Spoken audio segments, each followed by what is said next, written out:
மூத்த பத்திரிகையாளர் சோ ராமசாமி சென்னையில் இன்று காலமானார்.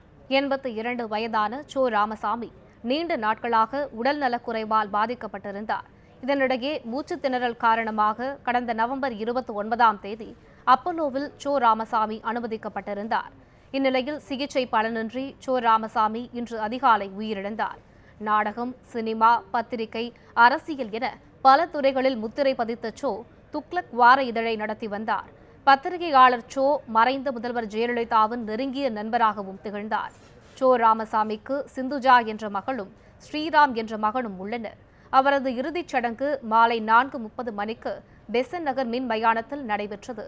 சோ ராமசாமியின் உடலுக்கு அரசியல் கட்சி தலைவர்கள் மற்றும் திரை உலக பிரபலங்கள் அஞ்சலி செலுத்தினர்.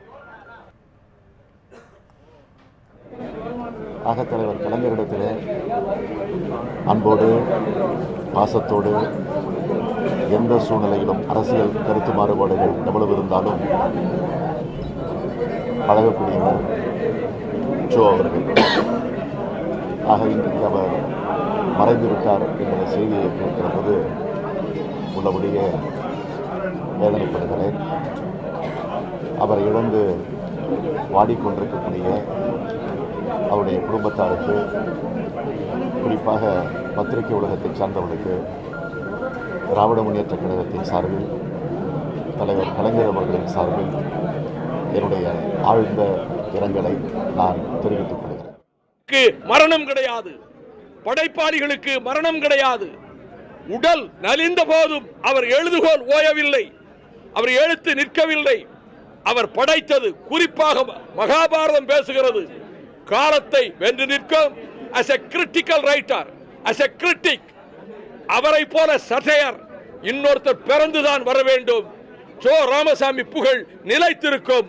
அவரை இழந்து கண்ணீரில் தவிக்கும் அவரது மகன், மகள், மருமகள், அவருடைய துணைவியார், குடும்பத்தினர், துக்ளக் பத்திரிகையிலே இருக்கக்கூடிய, இதழிலே இருக்கக்கூடிய ரமேஷ் போன்ற நண்பர்கள், துக்ளக் வாசகர்கள் அனைவருக்கும் மறுமலர்ச்சி திராவிட முன்னேற்ற கழகத்தின் சார்பில் என் கண்ணீர் அஞ்சலியை வேதனையோடு தெரிவித்துக் கொள்கிறேன். விடுதலை சிறுத்தைகள் அவர் மீது மிகுந்த மரியாதை கொண்ட ஒரு இயக்கம். அவரை இன்றைக்கு நாம் இழந்திருக்கிறோம். பத்திரிகை உலகத்திற்கு மட்டுமல்ல, அரசியல் உலகத்திற்கும் ஒரு பேரிழப்பாகும். திராவிட இயக்க கருத்துக்களை கடுமையாக சாடினாலும் கூட ஆன்மீக கருத்துக்களில் மிக உயர்ந்த நம்பிக்கையை, பெரிய நம்பிக்கையை அவர் கொண்டிருந்தவர் என்றாலும், ஒடுக்கப்பட்டவர்களின் தலைநிமிர்வுக்கு போராடுகிற எங்களை போன்றவர்களை ஊக்கப்படுத்தக்கூடியவராக அவர் விளங்கினார். அந்த வகையில் அவரை இழந்து வாடுகிற துயரத்தில் நாங்களும் எங்களை இணைத்துக் கொள்கிறோம். இந்த துயரத்தை பகிர்ந்து கொள்கிறோம். யாரையும் தனிப்பட்ட முறையிலே தாக்காமல், காயப்படுத்தாமல், ஆனால் அதே நேரத்தில் எந்த சமரசமும் செய்து கொள்ளாமல் எழுதக்கூடிய திறமை பெற்றவர் அவர். அவருக்கு பல்வேறு இயக்கங்களில் பல்வேறு நண்பர்கள் இருக்கிறாங்க. எந்த மாறுபட்ட கருத்தாக இருந்தாலும் அந்த நட்பை விட்டுவிடாமல் வைத்துக் கொண்டிருக்கக்கூடிய ஒருவர்.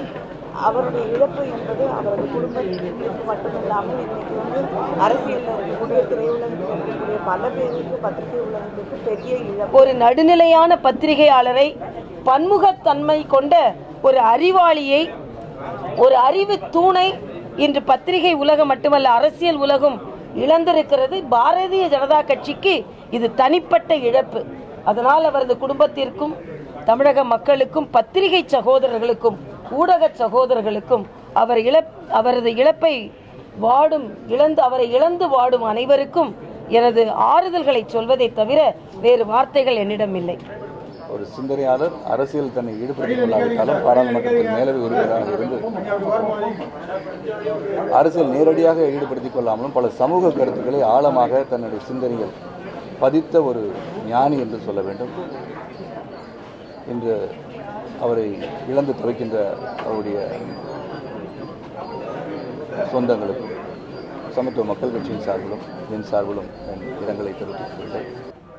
தமிழ்நாட்டில் ஒரு பெரிய சகாப்தம் அவர் அரசியல்லையும் சரி, ஆன்மீகத்திலையும் சரி, சமூக ரீதியாகவும் சரி, பத்திரிகை ரீதியாகவும் சரி, அவர் ஒரு பெரிய ஒளியை பரப்பி கொண்டிருந்தார். நம்ம எல்லோருக்குமே அவரிடமிருந்து பல சிந்தனைகள், கோட்பாடுகள், எப்படி அரசியல் நாகரிகத்துடன் விமர்சனம் செய்ய வேண்டும் என்பது கூட அவர் ஒரு இலக்கணம் வகுத்தவர்.